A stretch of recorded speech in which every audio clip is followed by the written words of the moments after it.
Ginataang gulay with dilis. So, ayan, yan po yung menu natin today. Yan po yung tanghalian natin. Yan po ang naisip ni Inday na lulutuin sa ating tanghalian. Dahil ang dami nating gulay. Okra, talong, kalabasa, sitaw. So, mga tira-tira yan sa ating panindang gulay. Para walang matapon, walang masayang, sugawan ng paraan natin yan. So, ayan, ginisan natin.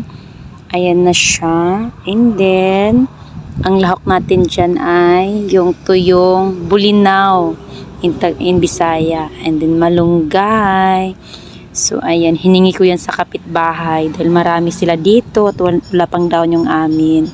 So, ayan na nga, pagkatapos ating ginisa, nilagyan na natin yung gata. So, ayan. And then, syempre, yung dilis, nandyan na rin.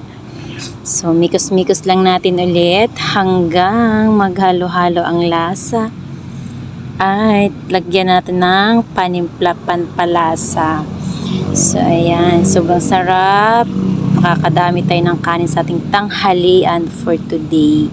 So, ayan na. Konting mekos na lang. Konting init. Konting kulo. Ayan, luto na yan. And then, syempre, ilalagay na natin yung malunggay. So, ayan na yung malunggay. So, saglit lang yan. And then, luto na.